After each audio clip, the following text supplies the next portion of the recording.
आशिक रसूल सूफ़ी अलहाज ख्वाजा शेख कुतुब असलमुद्दीन चिश्ती कादरी मोहम्मदी लिल्लाही मुंबई टिकरवी। दोस्तों, मैं जो बात कहने जा रहा हूँ गौर करने की ज़रूरत है और आज की ज़रूरत बड़ी ख़ास ज़रूरत है। इस दौर की ज़रूरत बड़ी ख़ास ज़रूरत है।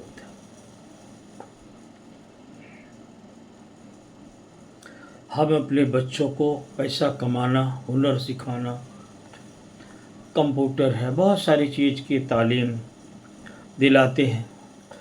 बड़ी अच्छी बात है, ज़रूरी है दुनिया कमाना भी, ताकि किसी के मोहताज ना। लेकिन हमें इसके साथ साथ अपने बच्चों को, अपनी नस्लों को आशिक रसूल बनाना होगा।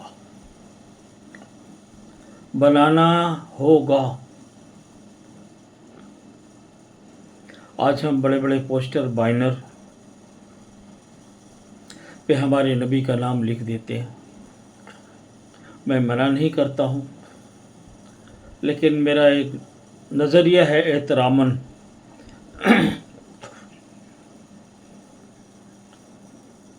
एक वक्त के बाद वो पोस्टर कहाँ जाता है, लगाने वाले को भी शायद इल्म नहीं होता।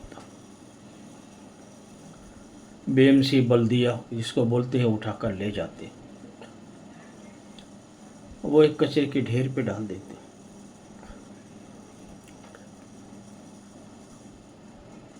तो हम लगाने से पहले थोड़ा सोचें,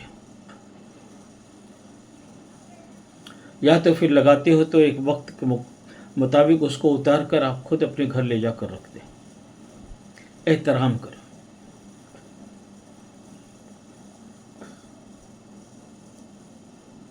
अपने दिल को आशिक बनाएं।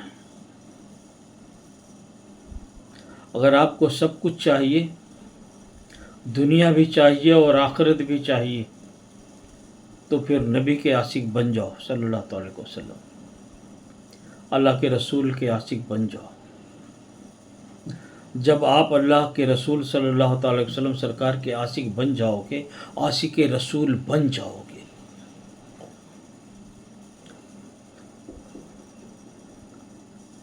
मैखाने बंद हो जाएंगे, जुआ खाने बंद हो जाएंगे, अय्याशिया के अड्डे बंद हो जाएंगे। ये जो जगह जगह बटन नशे की गोलियां बिकती हैं, चरस बिकते हैं, गांजा बिकता है, न जाने कैसी कैसी नशे की चीज़ बिकती हैं, इंशाअल्लाह इस पे रोक लग जाएगा, बंद हो जाएगी। मैं आज के नौजवानों से मुखातिब होकर कहता हूँ, मेरे दोस्तों, नौजवानों,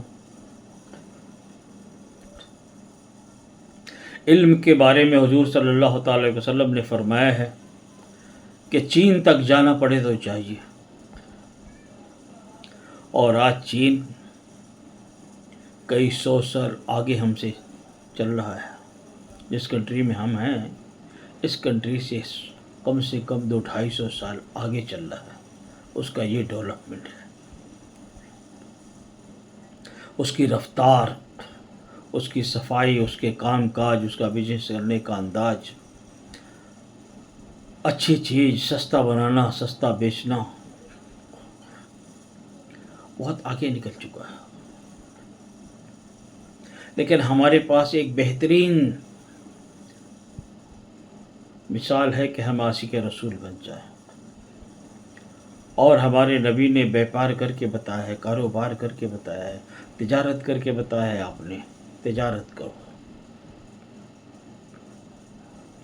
किसी के ऊपर उंगली उठाने से पहले 100 बार सोचो। किसी की गीबत करने से पहले 100 बार सोचो। किसी के ऊपर बुरी नज़र डालने से पहले 100 बार सोचो। गलत कदम उठाने से पहले सोचो। गलत हाथ उठाने से पहले सोचो। गलत बात दिमाग पे लाने से पहले सोचो। इन सारी चीज़ों को स्टॉप कर दो, रोक दो। कोई आपका दुश्मन भी है तो भी आप उसकी बुराई न करें।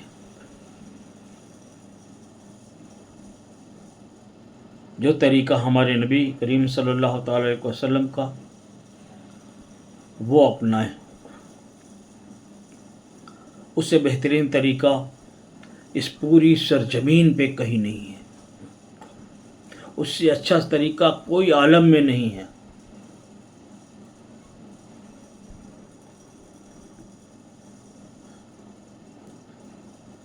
मैं जानता हूँ लोग दुनिया की बड़ी शोहरत ढूंढते हैं,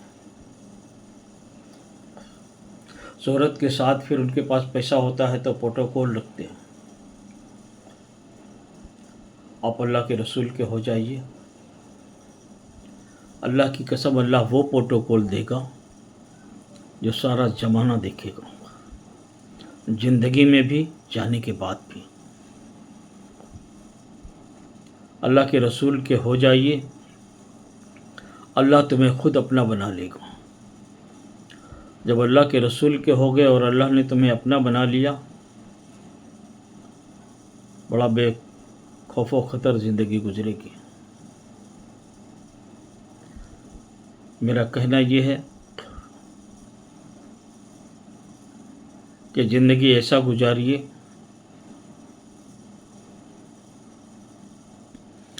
कि आपके ज़िंदगी में भी लोग आपकी तारीफ़ करें, आपके जाने के बाद भी लोग आपकी तारीफ़ करें। जब बंदा अल्लाह अल्लाह के रसूल का हो जाता है, दुनिया की हर शय उससे डरती है। अल्लाह की कसम खाकर कहता हूँ, जिससे दुनिया डरती है। आप अल्लाह अल्लाह के रसूल के हो जाइए, फिर देखिए ज़िंदगी का मज़ा। जो मज़ा आप सल्लल्लाहु अलैहि वसल्लम की मोहब्बत में, इश्क में आशिक होकर जीने में है, वो कहीं नहीं। सारी कायनात की दौलत एक तरफ रख दी जाए और अल्लाह के रसूल का जो इश्क वो एक तरफ दिल में समा जाए, उतना सुकून कभी नहीं मिलेगा। अल्लाह की कसम, उतना सुकून आपको नहीं मिलेगा, नहीं मिलेगा, नहीं मिलेगा जो अल्लाह के रसूल के इश्क में जीने को मिलता है।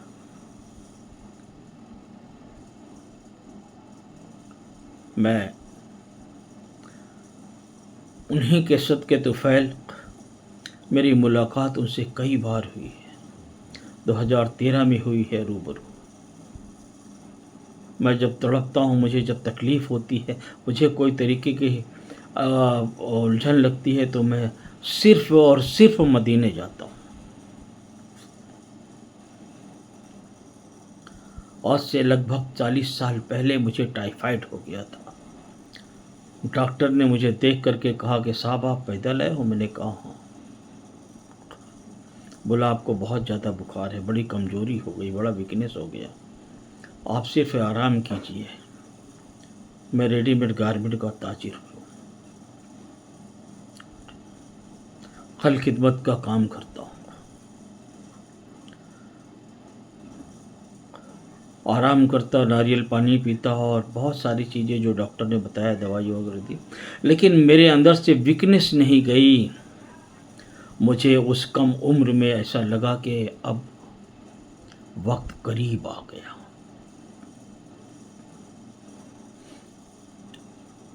ये मैंने सोचा था। उसके दूसरे दिन अचानक, मेरी आदत है कि मैं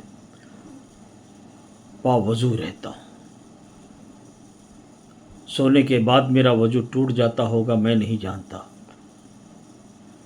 लेकिन मैं जब तक होश और हवास में रहता हूँ बावजू रहता हूँ। वज़ू के बगैर मुझे चैन नहीं है।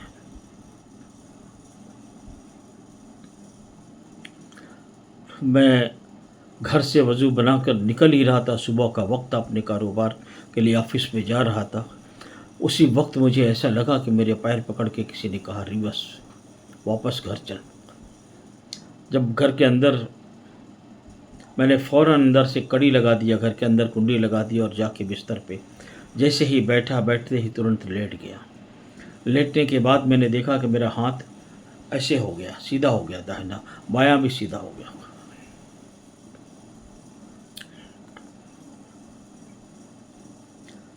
आहट लगी मेरे कानों में कि मेरे घर में 2 आदमी दाखिल हुए हैं, लेकिन खुदा की कसम मुझे यकीन था कि कोई इंसान नहीं आएगा। इतना मुझे होश था कि कोई इंसान मेरे घर में दाखिल नहीं होगा, क्योंकि मैं कड़ी लगा के आया हूँ। मेरा दाहिना हाथ, एक आवाज़ आई, आंख बंद कर ले, और मेरे दिल में रोना शुरू हो गया, या आका, या आका, या आका। मेरे नबी की याद मुझे इतनी याद आई, इतनी याद, इतनी याद, इतनी याद कि मैं क्या बताऊँ, कोई मिसाल ही नहीं।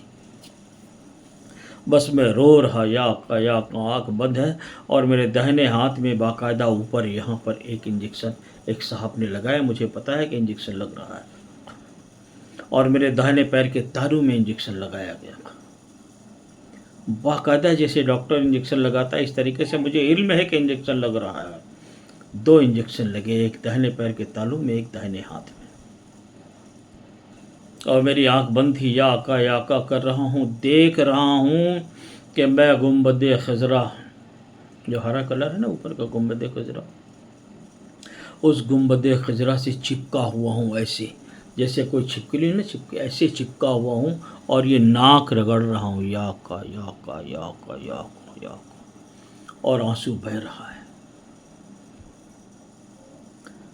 कुछ मिनट गुजरे होंगे, एक हाथ आया, झुब्बा, ऐसा झुब्बा,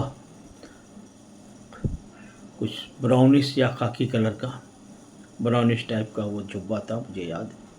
मेरा दाहिना हाथ तो उन्होंने ऐसा पकड़ा ज़ोर से, और एक आवाज़ आई, असलम जा, जा बेटा, इतना बहुत हो गया, बहुत है, इतना जा। जब इतनी आवाज़ आई, इतना बहुत हो गया, तो मेरी आँख खुलना शुरू हो गई। धीरे धीरे जब आँख खुली तो मैंने देखा कि मुंबई अपने घर के बिस्तर पे हूँ। होशो हवास में आया तो देखा तो मेरी दाढ़ी, मेरे कपड़े आंसू से भीग चुके थे। फिर मेरा हाथ खुद ब खुद मेरे तरफ आया, और मैं अल्हम्दुलिल्लाह, आज ज़माना हो गया 30-35 साल, उस वक्त, उस घड़ी, उस सेकंड से टाइफाइड चला गया, पता नहीं चला। तो आप अपने आशिकों का बड़ा ख्याल रखते हैं यारो, ऐसा ख्याल करने वाला कौन मिलेगा आपको? अपने नबी से दिल लगाइए और अपने नबी का हो जाइए। अल्लाह के रसूल से टूट कर मोहब्बत कीजिए, फिर किसी चीज़ से इतनी मोहब्बत ना कीजिए, चाहे वो अपनी ज़िंदगी ही क्यों ना हो। मैं ये वीडियो बंद करता हूँ वरना लंबी हो जाएगी। खुदा हाफिज़।